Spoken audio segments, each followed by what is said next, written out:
Hello, David Politis here, Silicon Slopes Conversations. Welcome. Today we have with us the two co-founders of Clozd, specifically Andrew Peterson and Spencer Dent. Gentlemen, welcome. Thanks for having us. Wow. Cut Jinx. that. Start over. No, it's totally fine, actually. It's kind of fun. We'll just keep it going. So we'll see if it's really bad, but I think you'll find it'll be fine. Hi, gentlemen. So the news in May, you guys dropped a press release that said you raised $52 million. Now, I had heard about you because one of my former coworkers, actually two of them who worked with me at another company, had joined your firm recently in the sales department. So I was like, Clozd, Clozd. The heck is this company? And then all of a sudden, here's this press release, and it's like $52 million in 2022 is probably, if not the largest, one of the largest rounds of funding that's happened this year. Mm-hmm. So what is Clozd? What are you guys all about? And I'll start with you, but you guys can go back and forth. So who is Clozd? Yeah, we're good at bouncing back and forth, but I'll start here. So it is a big round of funding, and we've kind of said we're kind of coming out of stealth mode. We started in 2017, and we've been operating kind of quietly. A lot of people don't know about us, but the name Clozd comes from sales. So in professional sales, when a sales rep wins a deal, they use the terminology, I closed a deal. A lot of people that aren't in professional sales or B2B don't realize that in the world of CRM software, anytime a deal is won or lost, it's considered closed. The opportunity, the sales pursuit is closed. So that's where the name comes from, because at Clozd, we provide analytics software that helps sales teams understand why they are winning and losing deals. Okay. And that's the interesting part there, because in the press release, it uses the terminology win-loss analysis technology for corporate sales teams. So not just the win, Spencer, it's also about the loss. And personally, the real information comes from failures, right? Yeah. I mean, but you have to look at both sides of the coin. Sometimes people over-index and they say, I just want to go learn about why we're losing so I can go remedy that. But in the process of doing that, you might actually realize that some of the reasons why you lose certain customers might be reasons why you win other customers. So for example, if I have a really simple UI UX, that might help me win like first-time buyers that are purchasing the solution for the first time. But it might make it so that I lose the more sophisticated people who are looking for more functionality. So it's important to understand both. But yeah, like a good way of thinking about this is when I think about Clozd, I think if I'm ever looking at if I go on ESPN and I'm trying to see why my team won or lost, there's so many analytics about the game and what happened in the game.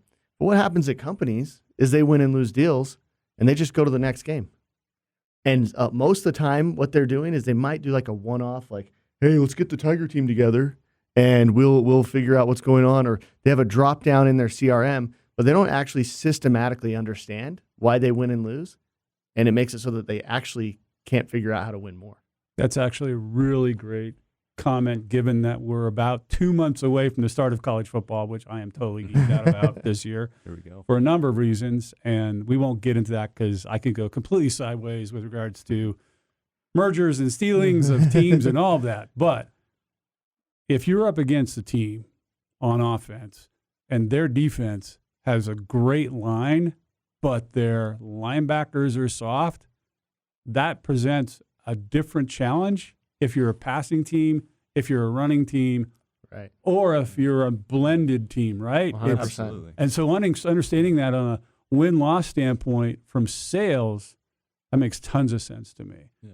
So what was it about your background that said there's this gap in the marketplace that there's an opportunity to fill that? What was it about that you saw in your career? It's pretty simple. Like a lot of entrepreneurs, this was just a challenge that we were facing in prior roles. So we were both fortunate to work for a long time at Qualtrics. I started there in 2009. We left in 2017, so I was there for about 8 years. The company had phenomenal growth, as everyone knows. We grew from 50 to 1,500 employees in that time.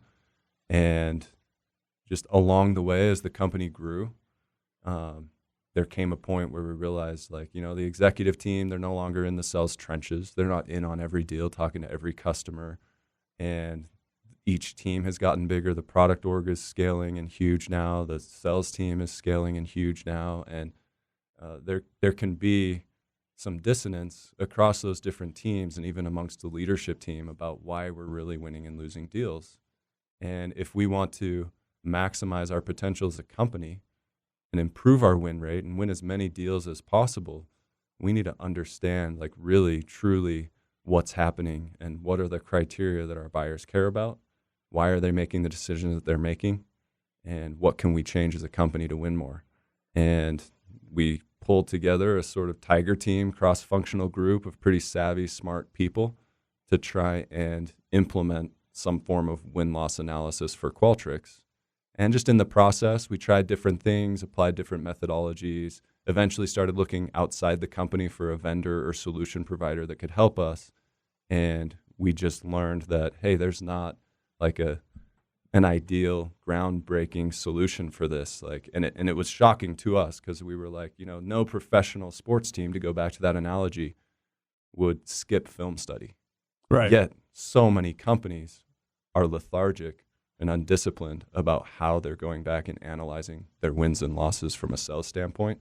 And how does a solution like this not exist? And that's what drove us to leave Qualtrics to start Clozd. You really see that in football, high school, college, professional. There is that post-game analysis. There is the film that you analyze. Look, you turned your hips at this point as you're going back in coverage, and that was where your opponent cut, and that's why he was open for that pass. Totally. I mean, are you seeing that in your analysis for your clientele? Yeah, I mean, you can see, and part of this is they don't understand it because they're not doing this systematically. But we see things happen like this. We'll have a client say, we are losing a lot to a specific competitor, and we need to figure out what's happening with that competitor. So can you go in and help us through analyzing our CRM, interviewing these buyers, surveying these buyers, why this is happening, why we're winning or losing to this deal. The important part about that is all the information in that conclusion, why they're losing, is based off of their internal data. It's based off of what the sales reps are putting into the system. And so we'll go out and we'll actually start to engage the buyers, and we'll find out, actually, you aren't losing to that competitor. You're losing to this other competitor. And it's for fundamentally different reasons than why you think you're losing. And if you would have gone off of what was just sitting in your internal system and your hypothesis or what you think your gut was telling you, you would have invested millions of dollars to beat a phantom competitor. That's fascinating. Mm-hmm. So in that regard, then, Spencer, let me get really down in the weeds. Yeah. Are you seeing that the bulk of your clientele, the bulk of your prospects are using Salesforce, or are you seeing a bifurcation or a mixture out there? Because that's when you talk about CRM, the data is captured inside of a CRM typically. Yeah. So where are you seeing the marketplace today? Yeah, most of our clients are on Salesforce, but that's partially because of the nature of our clients. Okay. So think of it this way. We can help any company that has a professional sales team that is tracking opportunities in a CRM. Yeah. Well, most enterprise software companies are doing that. They're using Salesforce and their whole marketplace and all that, right? Exactly. And then there's other companies that are outside of enterprise software that are more advanced, and they might be on Dynamics, they might be on HubSpot, they might be on something else that are also they might have some homegrown. But the key for us is, are you tracking sales opportunities? Because if you don't know what you're winning and losing, right, there's no ability to go understand why you're winning and losing. Right. So yes, the majority of our clients, big enterprise software companies, are on Salesforce, but any company that's using a CRM is doing this. And what we've seen over the last 5 years is a much more thorough adoption of this discipline by businesses. They're becoming more and more data-driven and driving discipline into their sales team to track sales opportunities so that they can understand what's happening in their funnel. But they only are really trying to understand it up into, like, was it a win or a loss? the introspection of why did that happen is the next final stage that any company should have in their sales process. So then, does that mean, Andrew, that a portion of what you do is also just boots on the street, figuratively? You're picking up the phone, you're sending emails out to those companies that chose X instead of Y and talking to them. Is that literally part of what you're doing? Yeah, exactly. You Really? got it. So the Clozd platform connects to your CRM, like Right. Salesforce. And as we're monitoring all the deals you're winning and losing, as a deal is won or lost, the Clozd platform can then automate a feedback loop to say, hey, we're going to reach out to the buyer. We have some data, some basic information that was logged in your CRM by your sales rep, but actually your sales rep is missing some information. And if you ask your sales rep why you won or lost the deal, they're going to always give an answer. They always have an explanation. Of course. But the fact is, there's been research about this. One study showed that 60% of the time, sales reps were wrong or missing key information about why the deal was won or lost. And they So didn't even know. Yeah. and They they didn't did even not know. even They know. gave a reason. Yeah. But the reason was either completely wrong, like 32% of the time they were just completely off base. 28% of the time they had a partial answer, but they were missing key information about the decision-making criteria for the customer. So you can't trust your sales team. Even if they're inputting an answer to the CRM, you can't necessarily trust that. The only authoritative answer you can get is from the buyer who made the decision and who led the evaluation. So the Clozd platform monitors those won and lost deals. And as soon as a deal is won or lost, it ingests all the information you do have, but then triggers a feedback loop where we reach out. Depending on the criteria that the deal meets, we may reach out and invite them to an interview, or we may invite them to a survey to participate in. And we capture that feedback from the buyer to add a whole bunch more context and color and clarity about what really happened and why they decided to choose you or choose another vendor. So does that then presume that the sales rep is actually A, asking the right questions, and then B, that the prospect is honest in their answers back? Yeah. Is that So part of the we don't dilemma? we don't let the sales rep ask the questions. So we ask the questions. We're viewed as a neutral third party that engages with the buyer to get this feedback from them. And if it's an interview, we actually have our own team members. So there's a service aspect to our offering that a consultant from our team will actually be the one talking to that buyer and asking the right questions. And over time, we've been able to hone that methodology and figure out what are the ideal questions. And there's some variability, some customization client by client. If it's a survey, it's even trickier of a dilemma. Like you have to be much more direct. Yeah. It's less qualitative. You have to have a really specific framework developed of how you want to ask those questions that's easy for the buyer to fill out. So we've developed that at Clozd that helps our buyers. So we own the question asking on behalf of our customers, and then we deliver the insights back to them through our platform through some really interesting visualizations that show them, here's the themes and trends of why you're winning and losing, here's how it breaks down against certain competitors, and so on and so forth. So you've developed your own internal questionnaire platform, correct? Yep. Mm-hmm. Okay. So you've not gone off and incorporated somebody else's platform. Yep. And there's obviously at least one really big one right here in the state of Utah. So that's interesting. But you also have this human interaction side to what you're doing, right? And so this is a hard question. Yeah. Does it scale?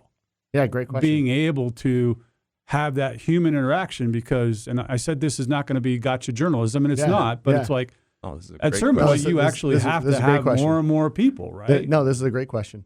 So people ask us that all the time, and so I can give you the economic answer, and I can give you just the business operations answer. So I'll give you the business operations answer first. Okay. Business operations answer is this: whether or not I can scale with a company's business is a component of what their business looks like. So here in Utah, there are companies that will do $100 million in revenue, but their average deal size is $1 million. So they don't actually have a ton of volume flowing through their pipeline all day, every day. Right. Right. Sure. There are other companies that will do $100 million in revenue, and they have thousands and thousands of deals going through pipeline. Okay. So think of it, if you put it in like consumer terms, because this sometimes makes it easier for people to understand. If you buy a pair of shoes on Amazon, Yeah. you don't expect somebody to call you and see, hey, how's it going? But when you buy a car or a house, you expect a little bit more follow-up.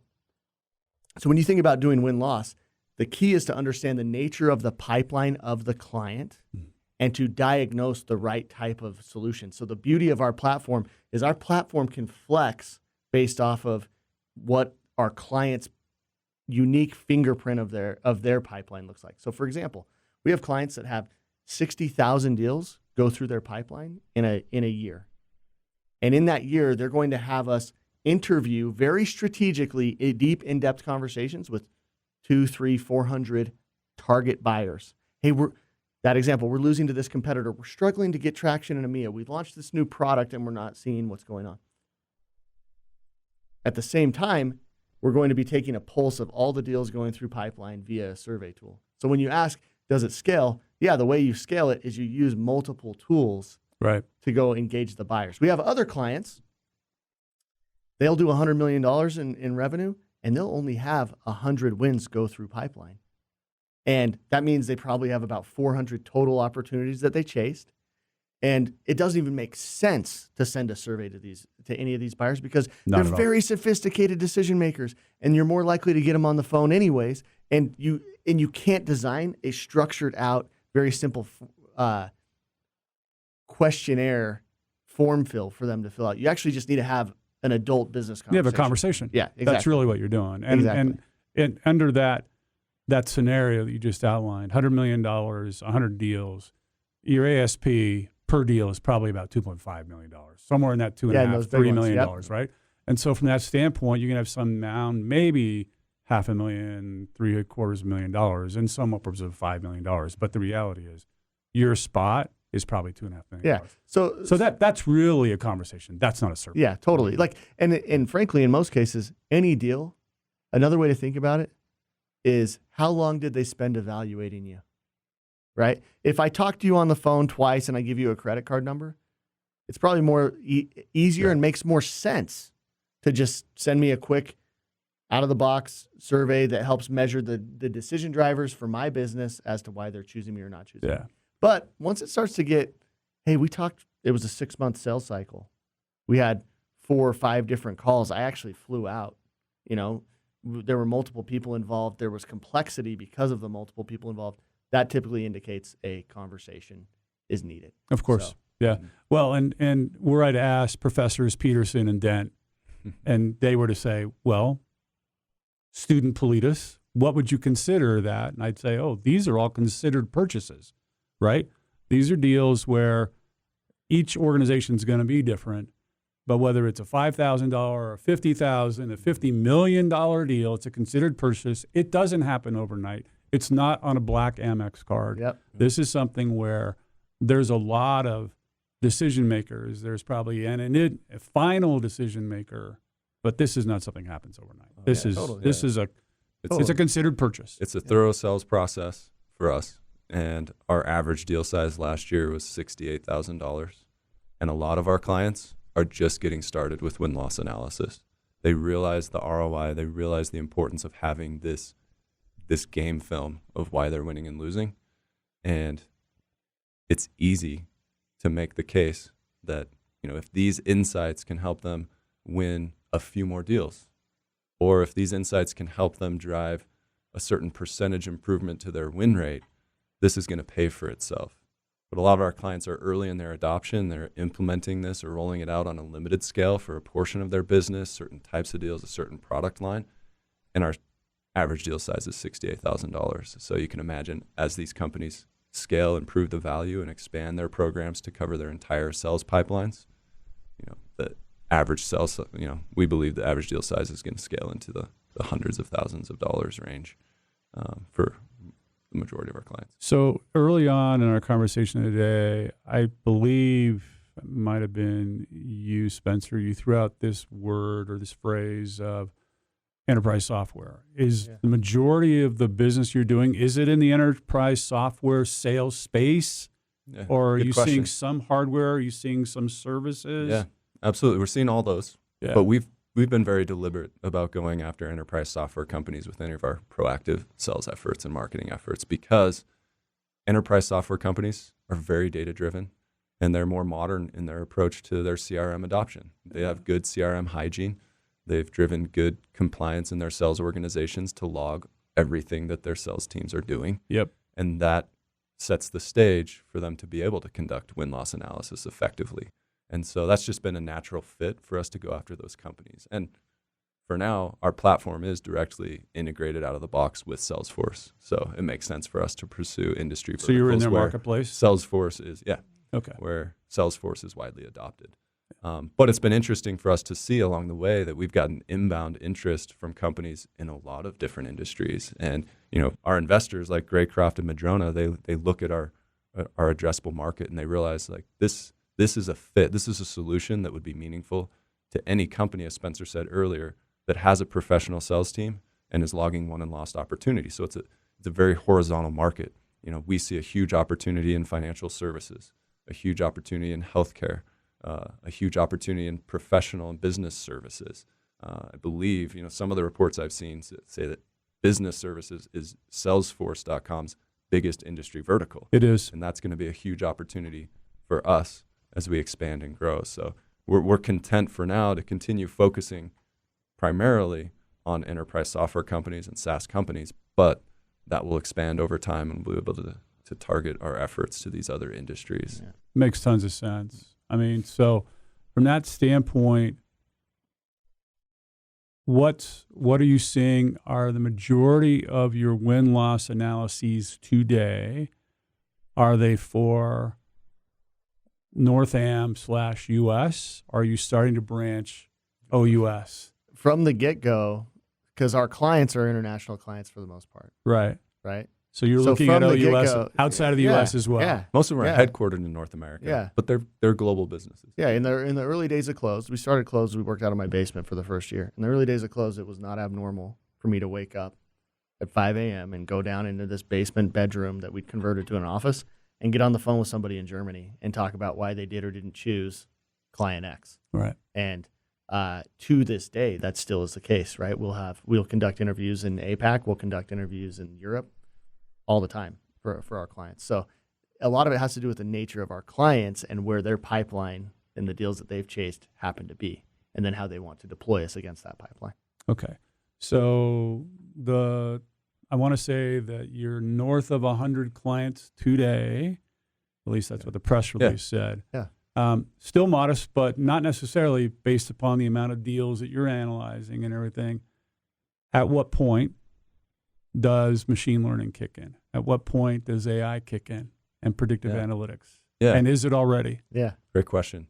We've been on a fun journey, and I would say it's very different from other SaaS startups because we had to go to the basement and we had to grind to develop a methodology first before we could develop a platform. Yeah. Because no company has, before Clozd, answered the question of what does good win-loss analysis look like and what is the right methodology for capturing this feedback, because everything is based on the first step of getting the buyers to weigh in and provide their perspective on what happened and why they made the decision that they made. So that was priority number one for us, and we could do that in stealth mode, in the basement, bootstrapping the business, because we wanted to find the right methodology before we then focused on building the platform and the technology and applying technologies like machine learning or natural language processing to make the whole process more efficient.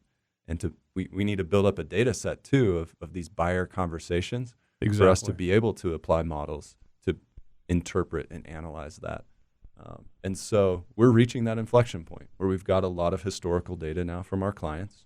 We're making our first data scientist hire, and we're going to be pivoting with our product roadmap to focus more on driving the efficiency and the scale of what we do with this feedback as it's collected. Because we've built now really great mechanisms for collecting the feedback, and now it's going to be about how do we make the interpretation of that feedback more scalable and more meaningful for our customers. So that's what I would consider to be part of this next phase of Clozd, and why we said it's the right timing for us to go out and get partners like Graycroft and Madrona and to raise capital so that we can accelerate our product roadmap and invest in some of these meaningful things and grow our product offering.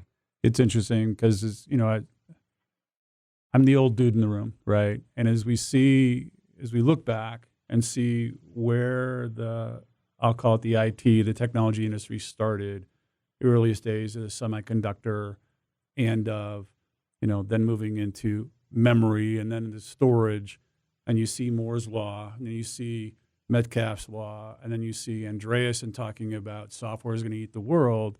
To me, where I believe we are right now is a twist on what Bill Clinton was taught by James Carville. Carville said, you're losing the election. It's the economy, stupid. And to me, the twist on that is it's the data, stupid. That's where we are today. It's all about the data. You need the software, you need the compute power, you need the storage and all of that. But today, it is about the data. And given what you've described today for our Silicon Slopes audience, it makes sense that you're nearing that inflection point. Very, very interesting. So as you've gone then forward on this now, you're in year 6, I think, if I'm doing the math correctly. Is that right? We hit our 5-year anniversary in April of this year. Okay. Happy birthday. Yeah. Belated. Yeah. So you're in the 6th year. I'm guessing that what you've seen is you've been informed as an org, as leadership, to say, we should really ask this question this way. We should get rid of this question. We need to keep this. We need to dive deeper into these series of questions. Is that a correct assumption on my part? Yes.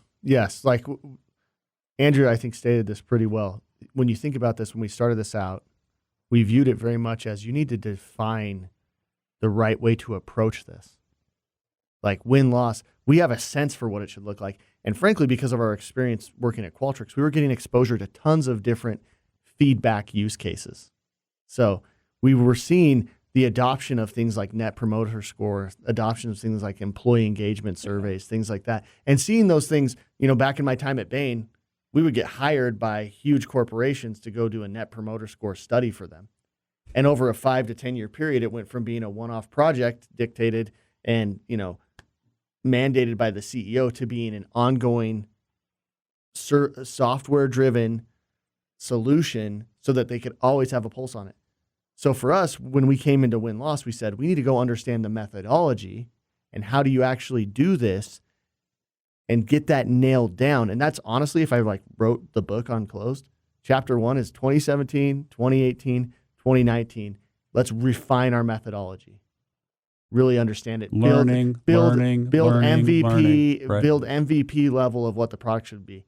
2020, we hired our CTO, awesome guy named Daryl Pinkel. Was one of the original kind of first engineers at Qualtrics, joined us, and we went and rebuilt our product from the ground up, knowing what we knew off of that. And now it's like, let's just turn on the fire hose and go, because now we're built to really truly scale this software and this solution across all of our different types of clients, regardless of what that individual pipeline profile might look like, and be able to do it at scale. So we're now moving into this stage where it's like, let's go invest a little bit more in these more advanced, a lot of times people say machine learning and artificial intelligence, they don't actually know what they're talking about, like really actually understanding and dissecting all of these conversations to pull out exactly what the sentiment is and what people are talking about in their conversation so that we can be even more smart and precise in what we recommend to our clients. You have to ask better questions and better questions so you can get the data. Yeah. And then you can make the informed decisions. And where Clozd really gets exciting is when you think about the marriage between the CRM data or the context that comes from their CRM of what deals are we winning and losing, and what are the attributes of those deals? What industry were we selling into? What was the product that we were selling? All that basic contextual information that the CRM does have. And you marry that together with the data Clozd is helping source for you about why those decisions were made. You blend those two together and you have models and machine learning or whatever algorithms to combine those and compare, saying, we've seen this trend in the feedback that this is a consistent decision driver on your losses when it's product X in North America. If you act on this, the predicted outcome for your business will be this improvement to your win rate or this amount of incremental revenue. And so we would recommend that you prioritize acting on this decision driver as opposed to these other decision drivers, because the potential outcome is much bigger. And it's going to help companies prioritize where they really invest as far as product development and what product gaps they address. If they focus on optimizing their pricing model, if they retrain their sales team in some regard, what is it that they can do that's going to have the biggest impact on them winning more? You start talking about being able to help improve outcomes by even just a few percentage points, and you're talking about 50 million, 100 million, $500 million revenue companies, the numbers get big pretty fast. Yeah. And the benefit, it's literally pure profit. It was hard. It was hard for us to walk away from Qualtrics in 2017. Oh, Qualtrics is an incredible company. they were rocking. They were running up towards an IPO, and we left a lot on the table doing that personally. But the belief was this: if we can help companies figure out how to win more deals, our value prop is undeniable. And from the get-go, even going and selling to companies and saying, listen, you're going to spend $150,000 on your annual program with Clozd, but your average deal size is $60K. If we can help you win 3 more deals, what do you have to believe You're ahead. for that to be? And almost every single time we've ever just walked through that linear logic with somebody, it's like, yeah, duh, it's like a no-brainer that we should do this. So we fundamentally believe in this because, and what's getting really, really cool and exciting for us as a business is as our platform gets built out and the adoption occurs, we build out more functionality and we can actually marry the two. Here's your closed pipeline with what the buyers are saying. That can come to fruition and say, you're leaving X million dollars on the table in terms of direct profit just by making tweaks to A, B, and C. Yeah, but you had to slog through the initial year 1, year 2, year 3 to get to that point where you actually had the data to show that it was making a difference. Totally. Yeah. And honestly, it's a credit to, obviously it was hard work, but it's a credit to our early employees who took a bet and came and joined us in my basement and came and joined us in a small little office space and left great opportunities of their own. And that's been one of the coolest things, is to see not just our solution grow, but our team grow, not just as in terms of number of people, but the capabilities of our team getting better and better. And we're super excited for where we're going. Very cool. You guys are at how many employees now? Ballpark? We just crested over 100. Crested 100? Yeah. 102, 103 now. Congratulations. That's awesome. And we talked about this early on, haven't addressed it. So who's in charge? Because you're both founders. Yeah. And your LinkedIn profile and on the company website says CEO and founder, and yours says founder. Is that true, or what's going on here? I don't think mine says that. We got to double check that. I'm pretty sure it says co-founder. I get to answer this. I don't care about my title. Okay. Right. Technically, on all of our legal documents, we are co-CEOs. Okay. When we started the company, we intentionally made it so that we had the same ownership percentage. We put the same amount of money in everything so that we are equally yoked. Even Steven, I love that. In building this business. And one of the cool parts about that is it creates this dynamic where no one can overrule the other, and we always have to make sure we do the right thing for the business, which is awesome. The other thing that's awesome about it is Andrew and I complement each other very well. Not just in terms of skill set. I'm the Bain MBA nerdy analytics background guy, operations guy, and Andrew is the product development, sales background, sales leader guy. So that skill set wise we complement, but mentality and kind of almost like personality wise we complement. Like people always ask me the difference between the two of us. I say, if there's a bomb in the building, Andrew's the guy you want to go defuse it because he's so even keel and able to deal with stress. But if you wanted the bomb set off, you would send me in there because I'm the loose cannon. So it's kind of I think it's a strength actually of our business is the fact that we have the partnership that we have.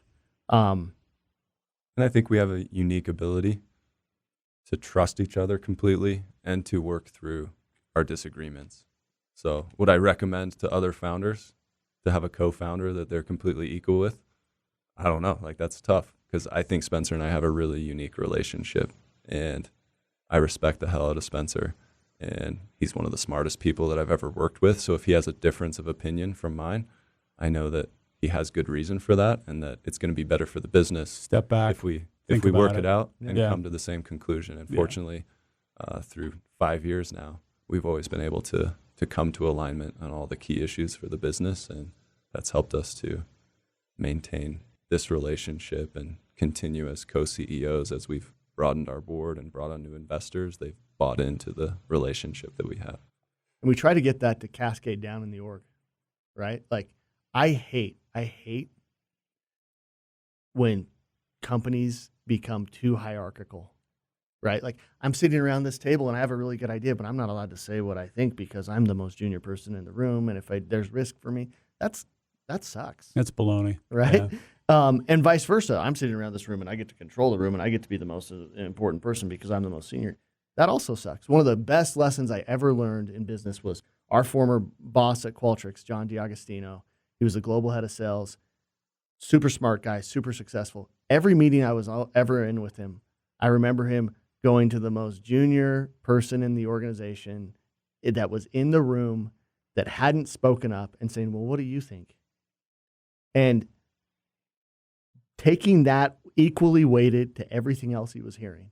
And so I hate the arbitrary nature of org structures and titles. And I frankly did a lot of this stuff in my past life as a consultant and realized it's all just made up, right? It's all just made up. So what you really want is you want to foster a environment where people feel comfortable to share their ideas and comfortable in getting their ideas shot down or questioned, because it helps you get to the right answer. Yeah, at the end of the day, that's really, maybe we close with that. That's really what Clozd is about, is getting to the right answer. Yes. Why did you win? Why did you lose? Yes. And in that regard, as it says here, win-loss analysis technology for corporate sales teams. Cool. Andrew, Spencer, what a fun conversation today. Great to meet you both. I'm very happy for you. Congratulations on a $15.2 million A round of funding. That's a really big deal. Thank you. So thank you all for checking in today with Silicon Slopes Conversations. I hope you enjoyed it. We'll catch you next time.